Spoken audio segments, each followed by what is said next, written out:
The hydroponic tomatoes were coming along nicely, which Tom Hartley considered a small miracle given that New Eden's Edge had the agricultural potential of a concrete mixer. He adjusted the nutrient flow to Greenhouse Section C, while mentally calculating whether he'd have enough credits left after the supply run to upgrade the atmospheric processors before the next growing season. Port Cassius looked exactly like what it was, a frontier trading post where legitimate commerce rubbed shoulders with smuggling operations, and nobody asked too many questions about cargo manifests. Tom parked his battered transport between a sleek courier ship and something that looked like it had been assembled from spare parts and wishful thinking, then headed for Morrison's supply depot with his usual shopping list: fertilizer, replacement hydroponic tubes, and coffee that didn't taste like recycled engine coolant. Hartley called Morrison, a gruff ex-Marine who traded his pulse rifle for a warehouse full of agricultural equipment. "Your order won't be ready until tomorrow morning. Some bureaucratic mix-up at the shipping depot." Tom sighed, calculating the cost of an overnight stay against the value of his time. "Guess I'll find a room at the inn." "Might want to book fast," Morrison advised. "The Rim Runner's Cup started this morning. Every dive bar, flophouse, and luxury suite in the port is booked solid with gamblers and their hangers-on." The Rim Runner's Cup. Tom had heard about the legendary poker tournament that drew players from across the galaxy: smugglers betting cargo runs, corporate executives wagering stock options, and nobility playing with the kind of money that could buy entire planets. It was exactly the sort of high-stakes insanity that responsible farmers avoided, which was how Tom found himself 3 hours later sitting at a poker table in the Nebula's Edge Cantina, nursing a beer that cost more than his monthly water bill, and wondering how his simple plan to kill time had escalated into this.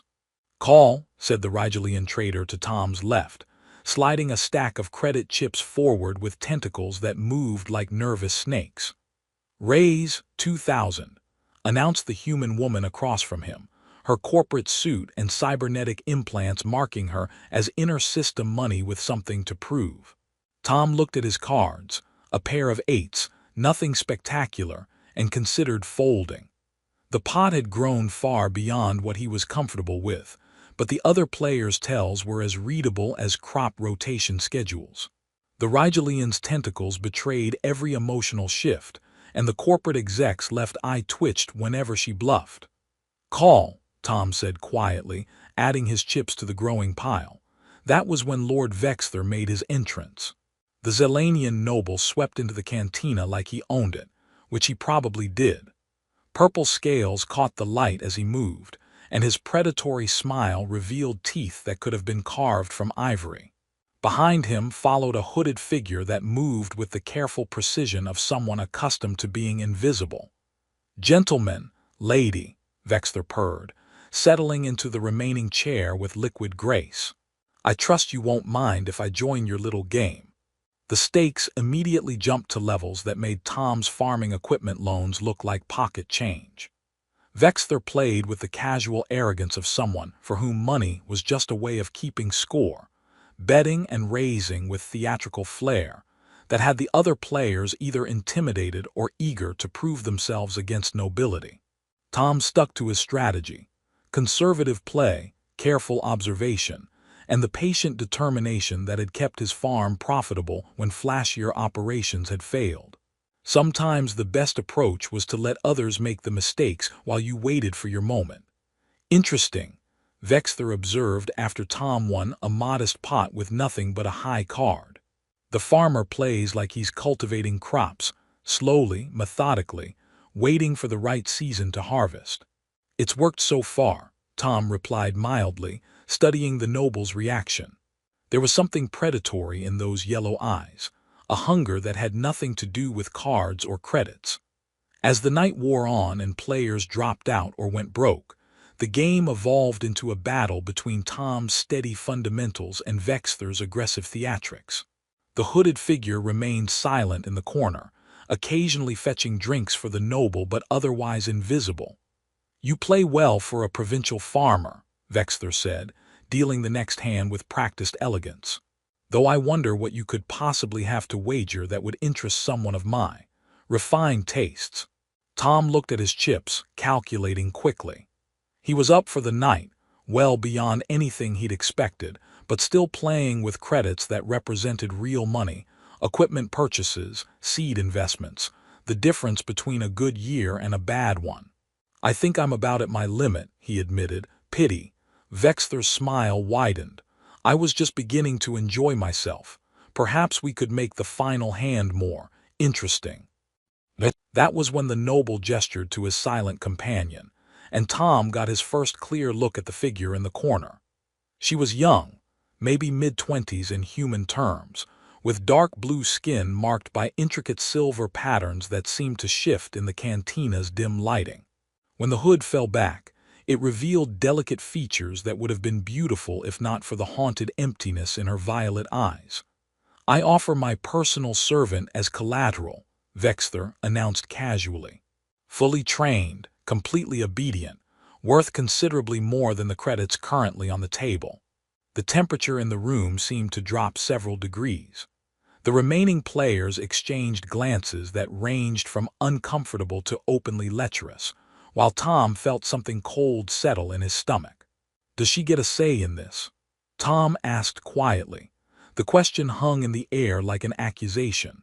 Vexther's smile faltered for just a moment, while the other players looked at Tom as if he just asked whether gravity was negotiable. "She is property, farmer," the noble replied with elaborate patience. "Property does not have opinions." Tom looked at the woman-girl, really, and saw her violet eyes meet his for just an instant. There was intelligence there, and pain, and something that might have been hope buried so deep she probably didn't recognize it herself. She gave the smallest possible nod. Tom won the hand with a straight that beat Vexther's desperate bluff, and suddenly found himself the legal owner of another sentient being, a concept that sat in his conscience like a splinter. The noble's fury was palpable as he stalked from the cantina, leaving behind muttered threats about provincial fools and temporary victories, while the other players dispersed with the uncomfortable haste of people who'd witnessed something distasteful. "Come," Tom said gently to the woman, then immediately wondered if that sounded too much like a command. "I mean, would you like to come with me? We can figure this out somewhere quieter." She followed him to his transport with the mechanical obedience of a well-trained pet, staying exactly 3 steps behind and to the left, close enough to respond to orders, far enough to avoid accidental contact. Tom found the precise choreography more disturbing than outright rebellion would have been. "What's your name?" he asked as they boarded his ship. "Whatever you wish to call me," she replied in a voice like wind through dead leaves. "That's not what I asked." She was quiet for so long that Tom thought she might not answer. Finally, barely audible above the transport's engines, she whispered, "Zara." "Zara." Tom tested the name, noting how she flinched slightly at hearing it spoken aloud. "That's a pretty name. I'm Tom." The 3-hour flight to his farm passed in uncomfortable silence. Tom attempted conversation several times, asking about her homeworld, her preferences for food or music, anything to break through the wall of trained submission. Zara's responses came in monosyllables when they came at all, her attention focused on watching his hands, his posture, any sign that might indicate his mood or intentions. It was the hypervigilance of someone accustomed to violence arriving without warning. New Eden's Edge looked particularly desolate in the pre-dawn darkness, all red dust and scraggly vegetation under a sky full of unfamiliar stars. Tom's farm sat in a valley between 2 low hills, a cluster of environmental domes connected by covered walkways, surrounded by the geometric precision of his greenhouse complexes. "Home sweet home," Tom said, then immediately felt stupid for the casual phrase when his companion had probably never had a real home. He led her through the main habitat dome, past the small living area with its mismatched furniture, and the kitchen that smelled perpetually of coffee and fresh bread. The guest quarters were simple but clean, A bed, a desk, a small bathroom, a window that looked out over the vegetable gardens.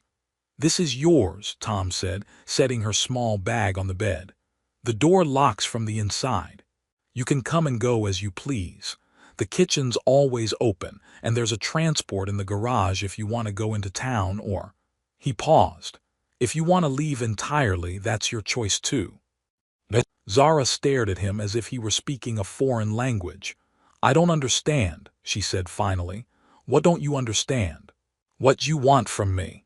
Tom rubbed the back of his neck, suddenly aware of how strange this conversation was. "I don't want anything from you. You're free to do whatever you want." "That's not possible." The words came out flat, matter of fact. "I belong to you now. I must serve." "No," Tom said firmly. "You belong to yourself. The legal stuff is just paperwork. I'll figure out how to change it. But you don't owe me anything." Something cracked in her carefully composed expression, just for an instant, before the mask slipped back into place. "I don't know how to be free," she whispered. Tom felt his heart break a little. "Then maybe we can figure it out together, but for now you must be tired. Why don't you get some rest? I'll be in the kitchen making breakfast when you wake up." He left her standing in the doorway, looking lost and small in the unfamiliar space.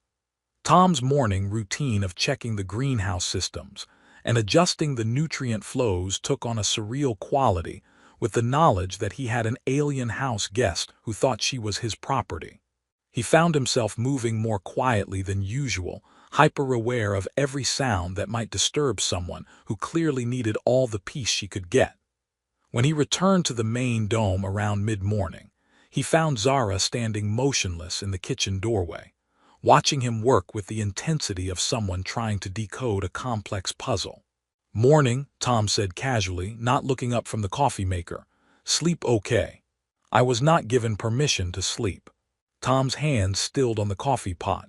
"You don't need permission to sleep, Zara. You don't need permission for anything." "Then why am I here?"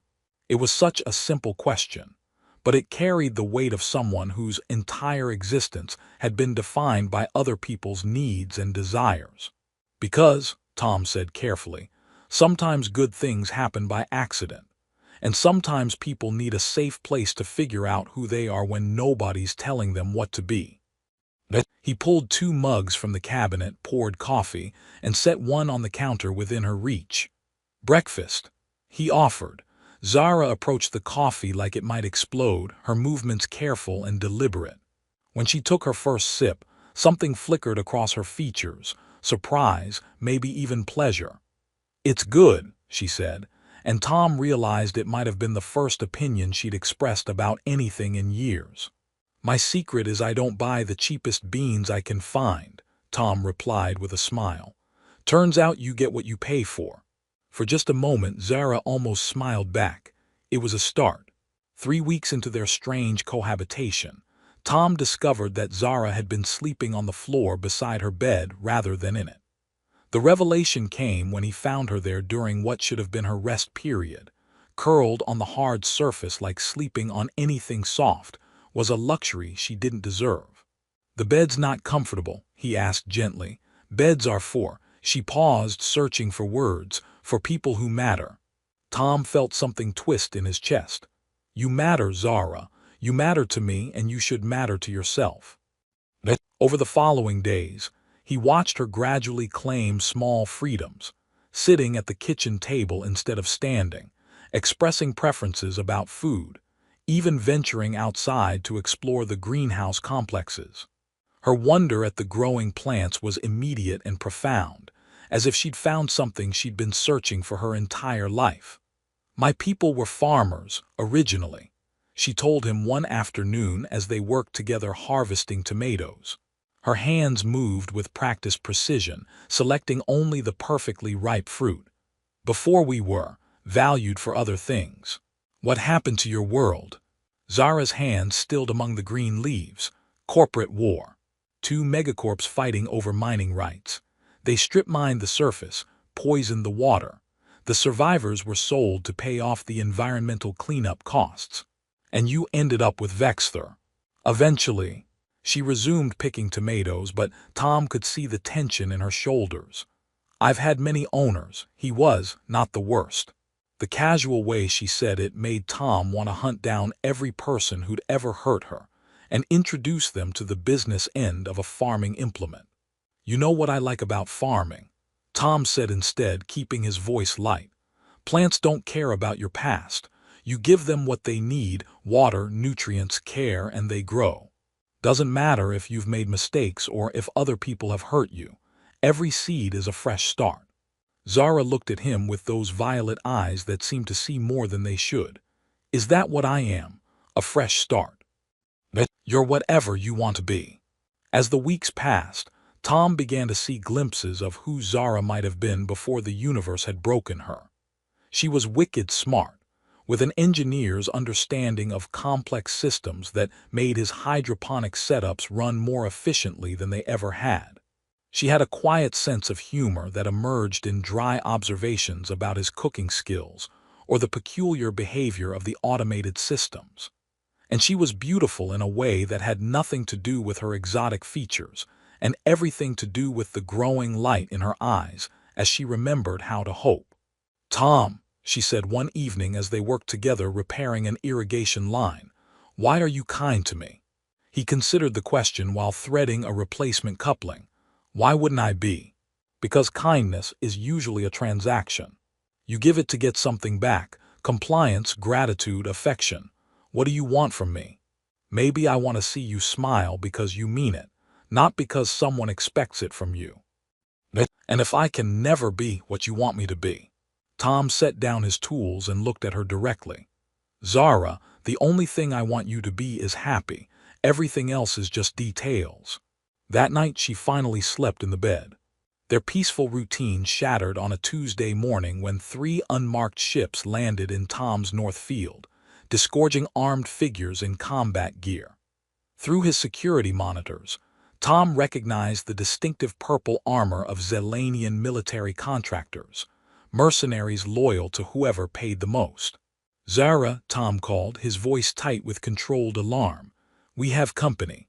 She appeared in the doorway of the main dome, took one look at the security display, and went pale.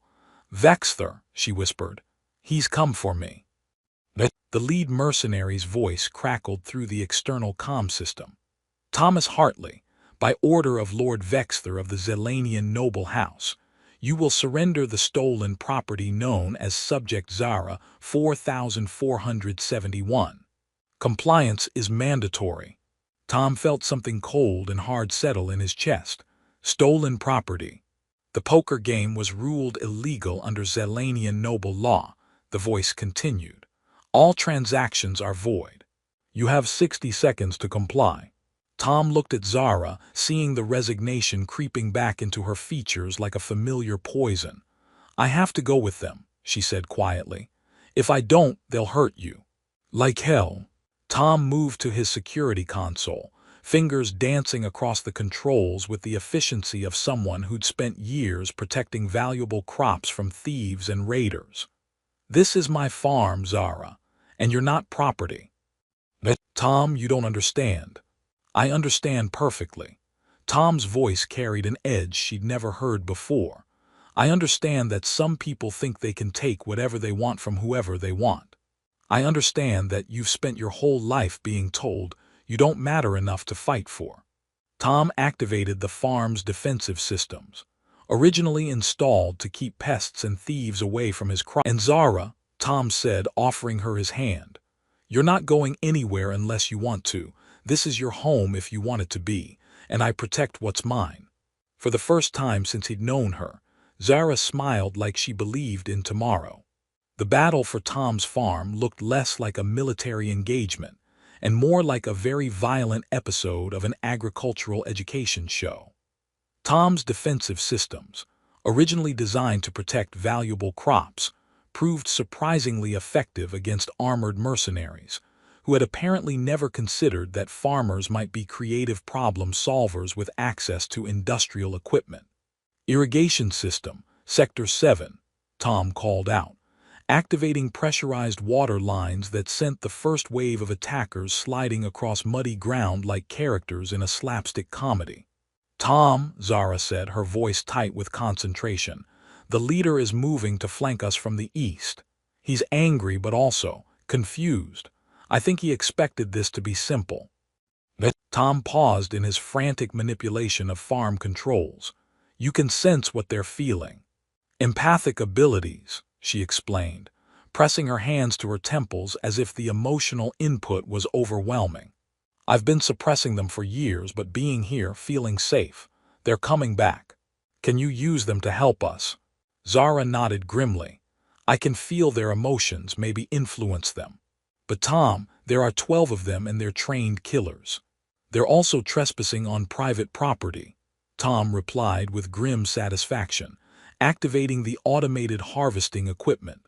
"Let's see how they like my mechanical crop pickers."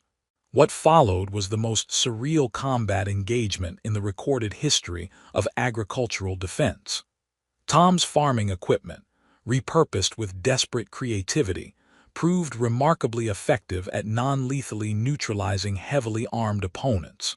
Crop dusters became aerial surveillance and gas deployment systems. Irrigation pumps created impassable muddy terrain, and the mechanical harvesters pursued intruders with the relentless efficiency of metal predators.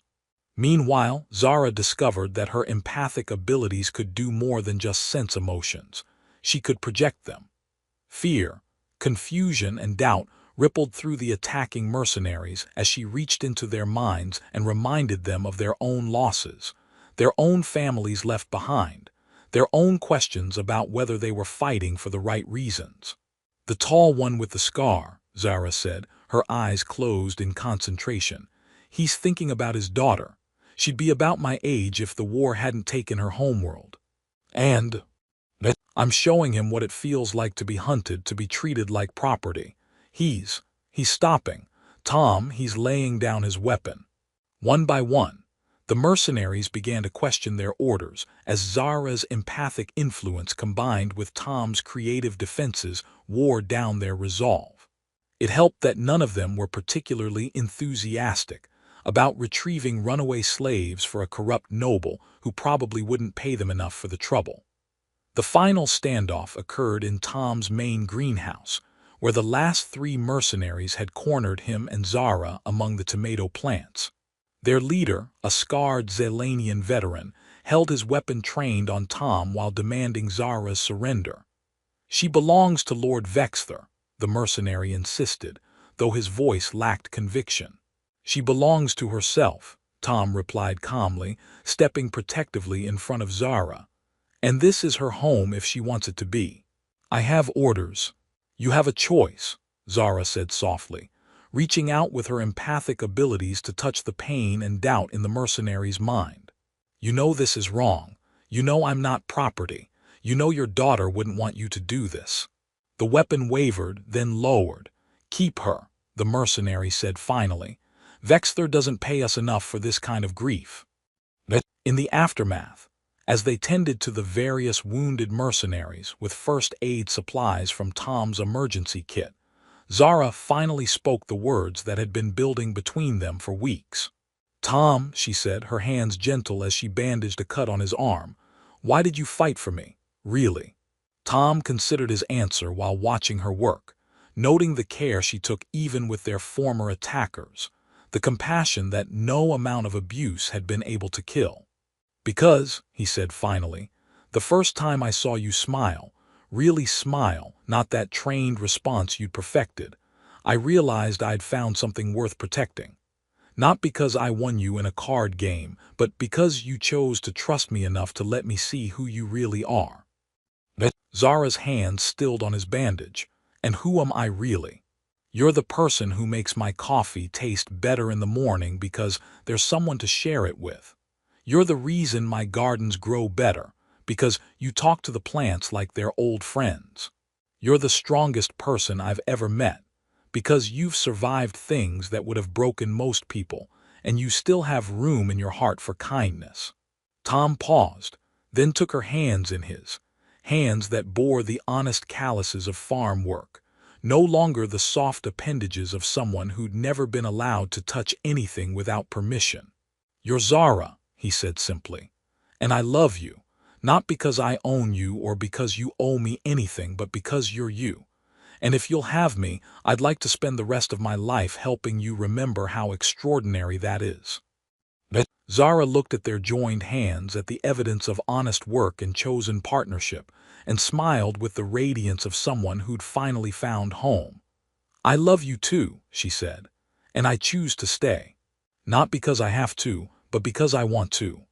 Later that evening, as they worked together planting seeds from Zara's homeworld that she'd kept hidden for years, Tom reflected on how the best things in life often came from the most unexpected circumstances. What had started as a simple supply run had become something much more precious. A reminder that sometimes the greatest victories weren't won with violence or cunning, but with the simple decision to treat another person with dignity and kindness. In the growing twilight of New Eden's Edge, surrounded by the promise of new growth and the companionship of someone who'd chosen to stay, Tom Hartley had found something worth more than all the credits in